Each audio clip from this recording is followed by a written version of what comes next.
Hello everyone, and welcome to my channel. I hope everyone is having a wonderful day. Before we begin, please hit the subscribe button and give this video a thumbs up. According to General Hospital spoilers, Nina Reeves may make an impulsive decision that results in a lot of turmoil. Nina appears ready to push Drew Cain into the lake, forcing Giovanni Gio Palmieri to take immediate action. Scout Quartermaine just obtained Tracy Quartermaine's permission to allow Drew see her practice at the lake for her upcoming charity swim. That means Drew will end up at the boathouse with Nina's help.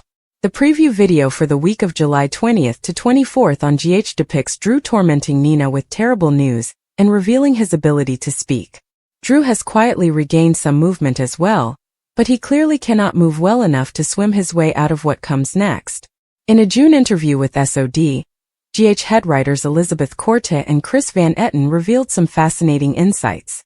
The duo claimed that Drew will make a big splash this summer and indicated that when pushed too far, Nina pushes too far. That certainly sounds like Nina will impulsively force Drew into the water and attempt to drown him. It's possible that it will happen while Drew is still in his wheelchair, but Drew may possibly be able to stand up while taunting Nina. In either case, Nina will most certainly push Drew into the water, causing the expected big splash. Scout may not be outside for her swim yet, as Nina is unlikely to do this if she believes anyone will see or hear it. Regardless, Gio should hear the noise and run. According to summer preview spoilers, Gio will save another character's life, but some Port Charles citizens will wish he had simply left things alone. It appears that Gio will dive in and utilize his lifeguard abilities to save Drew from a dreadful end. Nina should be panicked because she is concerned that Drew would reveal far too much information after the rescue. General Hospital spoilers indicate that absolute mayhem is on the way at the Quartermaine mansion, so stay into the ABC soap. Make CDL your go-to source for amazing General Hospital teasers and news. Nina Reeves stood at the edge of the tranquil lakefront property just outside Port Charles, the summer breeze doing little to quell the rage pouring within her. The argument with Drew Cain had swiftly escalated, with allegations flying about betrayals, political schemes, and the twisted web of deceit that constituted their common past in the Quartermaine orbit. Drew, ever the ambitious congressman with his sights set on greater power, had pressed too many buttons, disclosing intentions that jeopardized Nina's carefully rebuilt life at Crimson and her fragile familial ties. In a fit of wrath, Nina shoved him hard. Drew's eyes widened in surprise as he lost his footing on the slippery deck, plunging backward into the dark waters of the lake with a splash that rang like a gunshot in the calm evening. Panic began almost instantly. Nina's pulse beat as she gazed at the undulating surface where Drew had vanished. "Drew!" she exclaimed, her voice cracking. What did she do? The thrust was impetuous, the result of years of resentment. Drew's role in her breakup from Sonny, the custody fights over Wiley, and his unrelenting pursuit of power, which caused collateral damage everywhere. But murder? No, she had not intended for this. The lake wasn't particularly deep at the beach, but Drew had entered the water awkwardly, and seconds passed into forever without him emerging.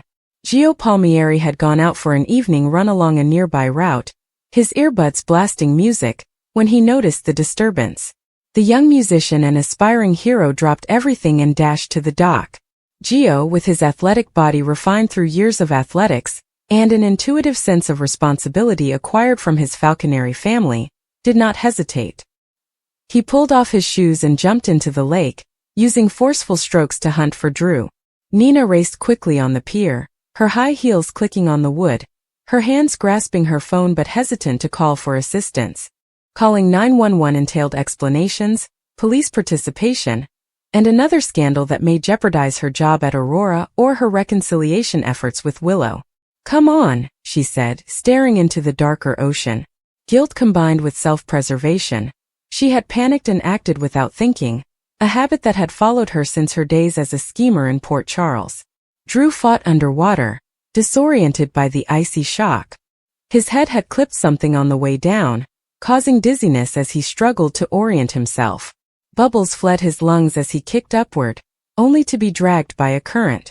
Joe's grip on him was tight and reassuring. The younger man pushed them both to the surface, breaking through with a gasp. Drew coughed violently, water spilling from his mouth as Gio dragged him to the shore.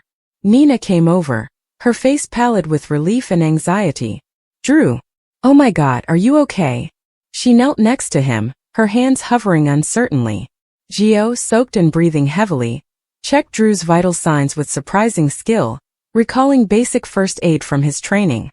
He is breathing. You might have a concussion or have ingested some water. We need to get him to the hospital. Drew, still coughing, looked up at Nina. What in the heck, Nina? Did you push me? His voice was raspy and wrath simmered behind the shock. The congressman's outfit was damaged, and his political image was temporarily devastated, but his survival instincts took over. This was not the first attempt on his life, nor the first betrayal in their convoluted relationship. Years of antagonism, shared custody conflicts, and political maneuvering had culminated in this boiling point. Gio stepped back slightly, water streaming from his trousers, appraising the situation. As someone who was related to the hospital through family and his own developing ties, he was aware of its volatility. Mrs. Reeves, let's call an ambulance. He needs to be checked for injuries. His tone was calm but forceful, and he played the savior with natural ease that belied his youth. Gio had previously found himself in the midst of Port Charles crises, but this seemed different. Nina's panic was evident, and Drew's allegation weighed thick in the atmosphere. Nina's head swirled. Panic fueled her reactions as she attempted to twist the narrative while assisting Drew in sitting up. There was an accident. We were arguing and I didn't mean for you to get in. The dock is treacherous. Lies were easy for her. A survival skill developed over decades of navigating Port Charles's privileged circles. But Gio had seen enough, the shove, the deliberate push, and his gaze betrayed calm uncertainty. Gio, a musician with extended ties to the Quartermaines and Corinthos families, was well aware of the undercurrents of power battles. They were able to move Drew to a nearby bench, where he shivered in the cool air. Nina pulled her jacket around him uncomfortably, her hands trembling.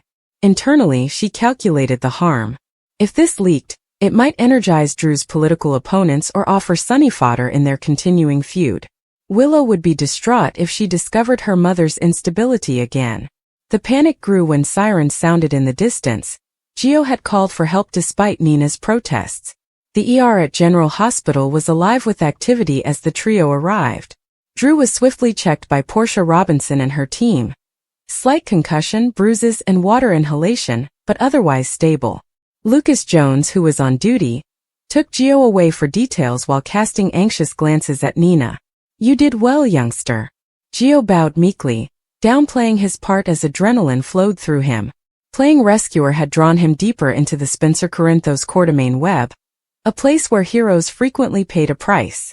Nina hovered around the waiting area, answering calls from Curtis and Maxie, who suspected something was wrong. Her worry appeared as frenzied texts and whispered talks in an attempt to conceal the story. It was just a stupid argument that got physical accidentally, she rehearsed. But Drew, who was resting in his bed, wasn't taking it lying down. When Nina came in, he fixed her with a harsh glare. It's not over, Nina. Pushing me into the lake? That's assault, even if you spin it as a slip. Their history was recounted in tense discussion. Drew recalls Nina being an ally before alliances altered. Her marriage to Sonny, the divorce, the custody struggle for Wiley. All of these traumas festered. Nina defended herself vehemently, tears mixed with defiance. You were threatening all I had built. The magazine, my friendship with Willow. I lost control for a split second. The worry in her voice was genuine. She feared losing more than just her face. Port Charles scandals tend to mushroom, and this one concerned a sitting congressman. Gio later checked on Drew while dressed in hospital scrubs. The young rescuer's presence brought some serenity to the atmosphere. I'm glad you're okay, Mr. Kane. Lakes may be misleading this time of year. Drew sincerely thanked him, offering a prize that Gio graciously declined. Just doing what anyone would. Nina kept an eye on Gio, knowing his account might back up the push. Panic rose again as she wondered if he'd speak to Dante or Anna Devane. The word quickly traveled throughout Port Charles. Sonny Corinthos gets a call from a contact and grew frustrated, his mixed feelings for Nina rising. Carly, always protective of those she loved, sneered at the news, seeing it as punishment for Drew's previous plots. Willow raced to the hospital after hearing a sanitized version, divided between her mother and the man who had served as a father figure. "Mom, what has happened?" The confrontation in the hospital room was fraught with emotion, Nina's panic rising as she begged for understanding. The tragedy had a far-reaching impact in the following days. Drew's team portrayed it as a hiking mishap to the media, but behind closed doors, lawyers explored options. Nina had sleepless nights, repeating the push and the fear of Drew not appearing. Her therapy sessions with Kevin Collins became more intense, as she unpacked the rage that had built up over years of feeling marginalized in her own family. Gio found himself receiving queries from pals such as Trina Robinson, his act as rescuer earning both modest admiration and unpleasant scrutiny from others looking for details. The lake push marked a turning point. Nina, in her distress, sought advice on damage management from former allies such as Valentine Cassadine, reigniting old embers of manipulation. Drew, who was healing, used the incident to bolster his political story of toughness, while secretly scheming subtle retaliation. Gio, the surprise hero, reflected on his position in Port Charles. His artistic ambitions and family ties drew him in many directions, but saving Drew cemented his image as a competent crisis responder. Family dinners with the Quartermains were unpleasant, with Tracy providing sharp commentary on Nina's impulsiveness. Michael Corinthos intervened where he could, shielding Wiley from the consequences. Nina's terror gradually turned to resolve. She apologized to Drew privately, not quite earnest but enough to defuse the situation. "I never wanted to hurt you. We've both made mistakes." Drew, bandaged but resolute, slowly nodded. "One mistake is too many, Nina. But for the time being we'll keep it quiet for Willow's sake." Gio was gently elevated by his role as rescuer. Opportunities occurred, such as a job at the Floating Rib or mentorship from others who appreciated his swift action. He paid Drew a visit during her rehabilitation, and they had a pleasant talk that transcended generations. Nina, observing from a distance, felt grudging admiration mixed with residual worry that Joe's testimony would shatter her world. As the summer heat lingered in Port Charles, the lake event receded from public view but persisted in personal vendettas. Nina strengthened her shields at Crimson, pushing ahead with daring editorials that concealed her fragility. Drew returned to Congress with a new edge, his survival enhancing his everyman appeal. Gio practiced his violin with increased zeal, the adrenaline of the rescue sparking new pieces about heroism and hidden dangers. However, undercurrents lingered. Sonny addressed Nina in a difficult meeting, his protectiveness for his children clashing with his previous love. "Pushing Drew? That's not you, or perhaps it's the part one never trusted." Nina's panic returned briefly, but she remained firm, expressing her independence. Carly gave Drew unwanted advice, their common history with Nina making awkward bedfellows. Nina flung stones into the water while contemplating on control and loss in quiet periods by the same lake, which was now more calm. The push had reached a breaking point, but Joe's rescue had averted disaster. Port Charles continued on as it always did, with new controversies awaiting. Nina decided to exercise greater emotional control, while Drew planned his next move. Gio, the youthful rescuer, took the weight easily, unconscious of how completely he had immersed himself in the elite's never-ending drama. Insiders whispered about the lake push, describing it as a time when panic met heroism, as Port Charles's restless souls weathered another storm. Nina's environment, however rocked, persevered, demonstrating her endurance in the face of self-inflicted catastrophe. Drew grew stronger, and Gio discovered purpose in the unexpected. In the end, survival in their village required rapid thinking, calculated risks, and the occasional foray into muddy waters, literally and metaphorically. Nina Reeves had never believed that one fit of unrestrained rage might change everything. The afternoon began innocently enough, with the sun shining on the tranquil waters of the lake outside Port Charles. Families strolled along the seashore, children smiled as they skipped stones across the lake, and sailboats floated gently in the warm summer air. It should have been an ideal day. Instead, it was the day Nina's life spiraled out of control. She stood near the edge of the wooden dock, arms tightly crossed, watching Drew Kane approach. Every stride he took seemed to bring back memories of another betrayal, manipulation, or lie that had shattered the fragile serenity she had worked so hard to establish. Drew paused only a few feet away. "Nina," he said gently, We don't have to keep doing this. She laughed cruelly. No? Because every time I think we're done, you find another way to interfere with my life. He groaned. I didn't come here to fight.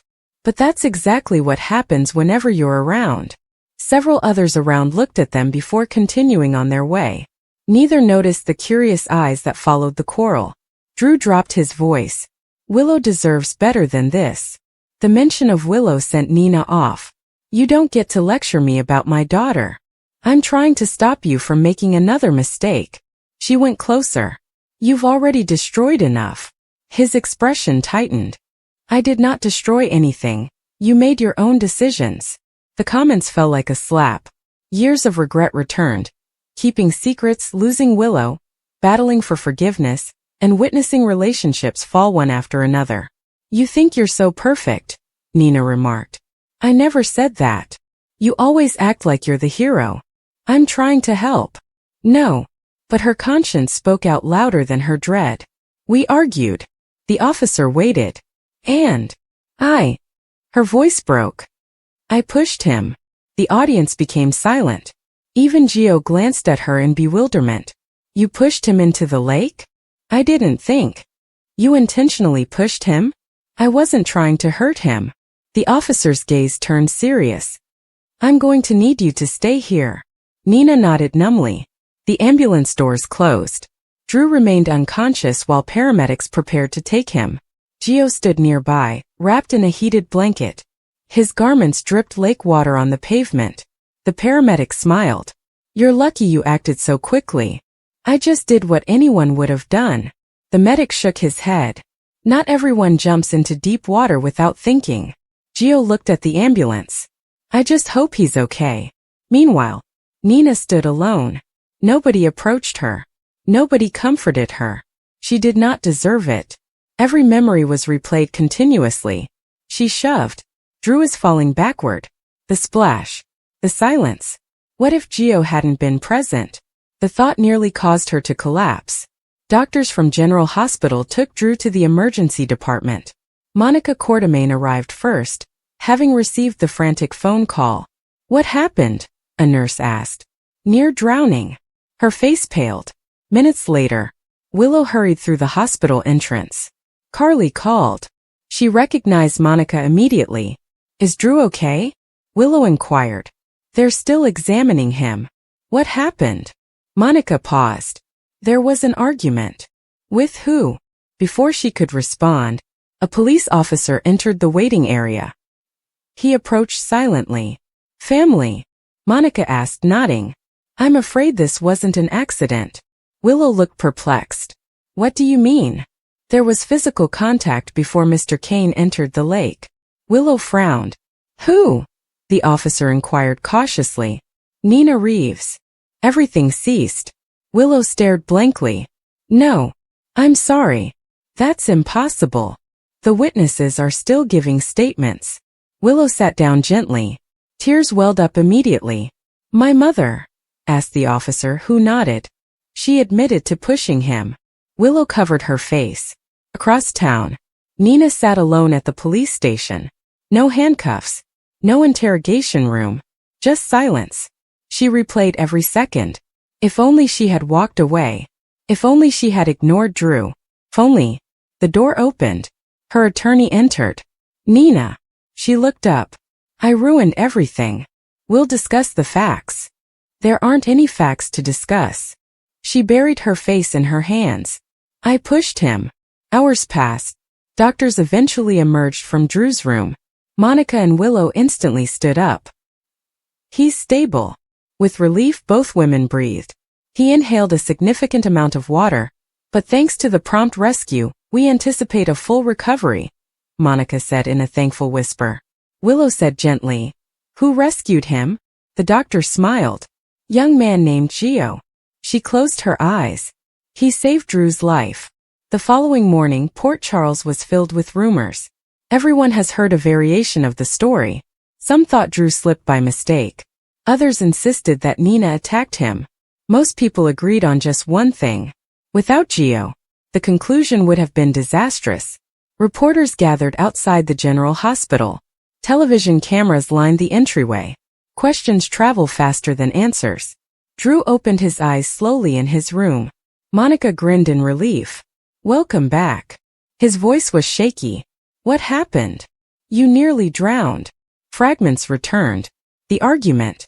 The shove. Cold water. Darkness. Then, someone grabbed him. "Gio." Monica nodded. "He pulled you out." Drew closed his eyes once more. "He saved me." Later that afternoon, Gio quietly went to the hospital. He wasn't expecting attention. He simply wanted Drew to survive. Drew gave a small smile as he entered the room. "I owe you everything." Gio shook his head. "You don't owe me anything. I wouldn't be here. You would have done the same." Drew laughed quietly, despite his bruised ribs. "Probably." Monica thanked Gio directly. "You demonstrated incredible courage." He appeared uncomfortable. "I just reacted." News teams soon learned of the rescue. Within hours, social media was flooded with appreciation. The headlines praised Joe's boldness. However, each article had another name. Nina Reeves. She wouldn't be celebrating. Only repercussions. That nightfall, she stood alone by the same lake, where everything had changed. Police had already finished their investigation. The dock appeared tranquil again. Birds skimmed across the sea. The sunset turned the surface orange and gold. It appeared just how it did before the argument. Only Nina had changed. She stared at the still water. One rash second nearly lost a guy his life. One foolish decision had shattered months of hard-earned trust. One thrust reminded her of how destructive unrestrained rage could be. Behind her, footsteps approached. She turned. It was Willow. Neither woman spoke for numerous lengthy periods. Finally, Willow whispered gently, "Why?" Nina strained to respond. "I lost control." Willow's eyes welled up with tears. "You almost took someone away from us." "I know. I wanted to believe you changed." "So did I." Silence returned. The distance between mother and daughter suddenly felt larger than the lake itself. Willow walked away without saying another word. Nina remained standing alone as darkness fell over Port Charles.